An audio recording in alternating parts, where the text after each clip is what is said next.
Hey guys, Kern here with Four Wheel Trends. Most of us assume the world of cars is going to be taken over by EVs. But the real game changer is how we're going to access our cars in the future. With prices skyrocketing, insurance going up by the day, and the cost of repairs just keep adding up higher and higher, many people, especially younger drivers, they're ditching car ownership altogether. Instead, what they're doing is they're turning towards car subscriptions, car sharing, and apps like Uber. And trust me, guys, the automakers are paying attention. So in today's episode, what we're going to do is we're going to go through and understand what's really happening in the car market. There's a change happening that we need to be aware of, and I'm not sure that I like it. So the first thing that we're seeing are car subscriptions. Companies like BMW and Volvo, they introduce pilot programs for a car subscription service where you pay a flat monthly fee. Every month you can pick out a new car. Your maintenance, your insurance, everything was included in that one flat fee. One example of this, so I work during the day in the investment business, and one of the guys that calls on us, he's a wholesaler, so he travels over the two Carolinas and Virginia. Probably puts 30 to 50,000 miles a year on a car.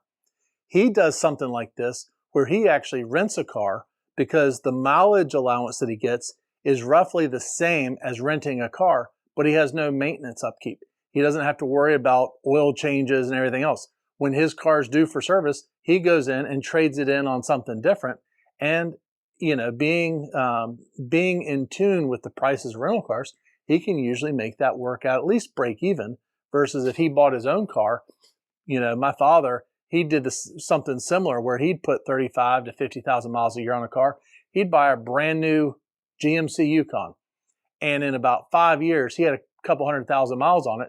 And here you still had a car that should be worth this, but because of the mileage, the depreciation was just terrible and really would put him in a financial bind because, you had paid this expensive price for the vehicle, but it's only worth this. So you'd have to just drive the wheels off of it. So a subscription service for somebody like that, actually, it kind of makes sense. The other thing that you're seeing is we're seeing car sharing services. So companies like Turo and Getaround. So it's kind of cool. I've actually never done it. I don't know why. Usually because I like driving my own cars. Usually I've just used whatever rental company had the best price at the airport. But Turo, one of the cool things about a car sharing service like this is you can pick out a cool car. So what if I it's not in the shop, what if I put like this Grand Wagoneer of mine in Turo and people could rent it for the weekend and kind of have a nostalgic weekend, or a luxury car that you couldn't get in a rental fleet. There's some real opportunities there. It's kind of like an Airbnb of car ownership. The next one, this is one we all pretty much know about. And that's the idea of a Lyft or an Uber. What a trend that has just absolutely blown me away was the fact that a lot of kids aren't even getting their license. I don't know about you, but for me and for my friends, the only option we had for freedom was we had a bike. And when we got our license, we were standing at the DMV to get our license because that was our ticket to freedom. Anything that we wanted to do required our ability to get there. And so our range when we rode a bike versus our range when we could drive a car was night and day. Well, now I've got friends, one guy who was a professional driver, like he raced cars. His daughter never wanted to get her license. I think she was like 21 before she finally got her license. The good and the bad of that is, when you're a brand new driver at 16, which we've got one of those in our house, your insurance skyrockets. And it takes about 3 years for that pricing to start to come down on the insurance. Well, if they don't get their license, your insurance, I guess, doesn't skyrocket. We've seen a lot of kids who are taking Lyfts and Ubers as opposed to getting their own cars. And, if you live in an urban setting, I get it. But for most of the U.S., that's a pretty big trend. That being said, my oldest daughter got her license when she turned 16. My youngest is about to turn 16. All of her friends have gotten it.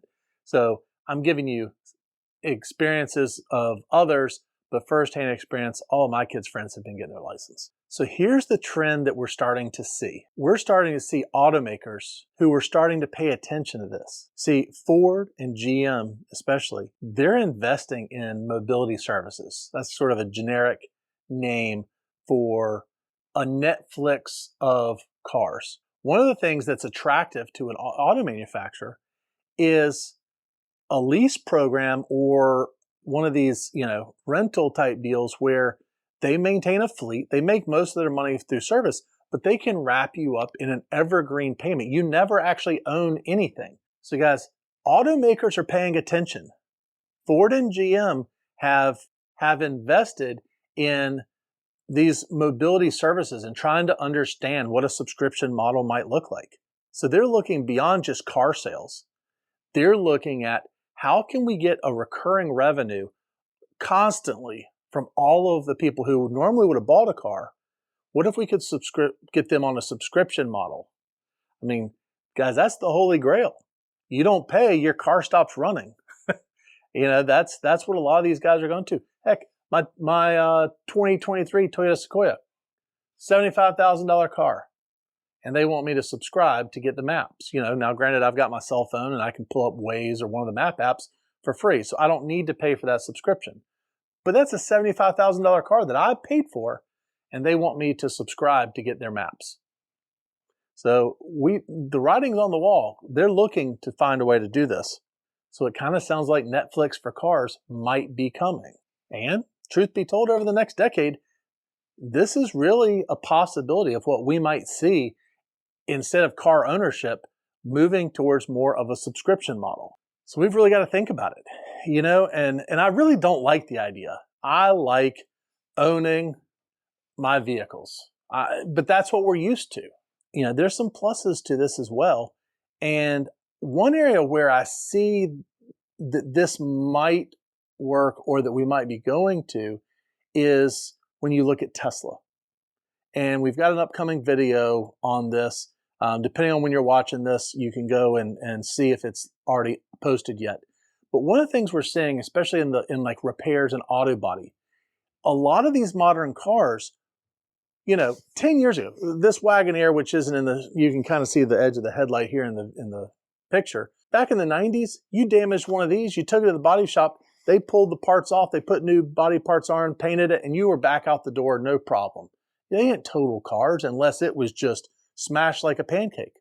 Well, today, you hit the bumper on one of these new BMWs, they're probably totaling the car. So insurance companies might be a big driver of pushing us into this type of a subscription model. So we're going to have to really watch this. So the good thing is if you're like me and you love owning your own cars, the end is not here yet. The one saving grace that we have is that BMW and Volvo both launched programs of a subscription model basis. The BMW program launched, I think, back in like 2018 in Nashville, Tennessee, and it ran until it was discontinued in 2021. Now, granted, something happened around 2020, little thing, a little virus that changed the world. So the program may have been muted or altered based on those circumstances. Volvo had their CARE program. It was called CARE by Volvo. That program was launched in 2017, actually before BMW, and it lasted quite a bit longer until it was discontinued in August of 2024. So that's pretty recently. Now, the blessing for us is that they did get canceled. They were evidently not screaming successes. But what it did was it proves to you and me that the auto manufacturers are looking at this. It's this whole idea maybe of, you'll own nothing and you'll like it. It kind of feels like that type of a deal.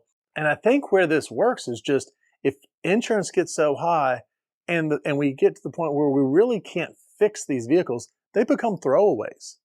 So think back to like the 80s, American cars in the 80s, before the 90s hit, and when the Japanese cars were bulletproof and the American cars, they weren't. I'll be nice. They were not to the standard of the Japanese, the Honda or the Toyota of the 1980s, where they came over here and were building quality, mechanically quality cars, and the US had to play catch up. Well, you get to the late 90s, early 2000s, I think that's one of the best generation of cars we will have ever seen, because the Americans and everyone around the globe were producing quality vehicles, and it was before all these electronic gizmos and computers on today's cars. So they just worked. You could fix them with a $100 set of Walmart tools, and they just ran forever. I mean, I've got I've got 5 of that vintage right now, and they all drive great. I'd drive them anywhere tomorrow.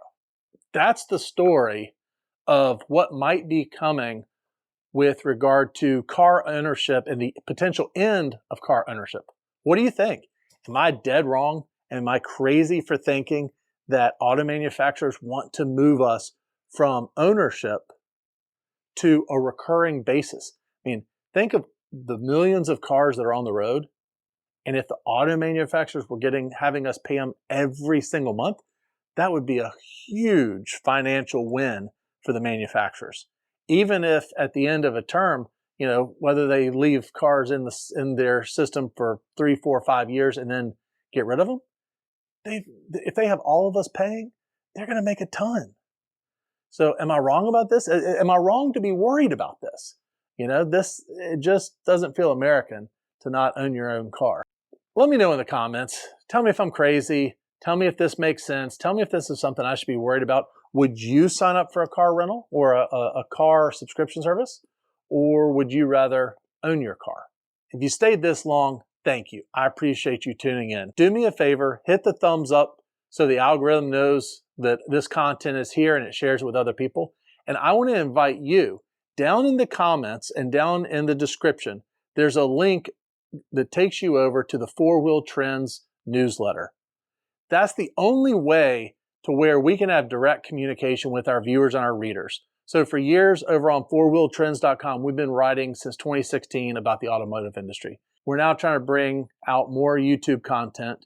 We're also working really hard to build out our newsletter. So if you want to reach us in any way, if you have questions, if you want to see us put out some content about a specific vehicle or a specific topic, you can reach us through that newsletter. So twice a week, we're sending out content, and our goal for that newsletter is to make you the smartest automotive enthusiast of all your friend group, so that they wonder, how in the world do you know so much about what's going on in the car market? And that's what we want to do. It's free. It costs you nothing. And so if you would, go check it out, click the link and sign up, and we'll see you in the next video. Appreciate it, guys.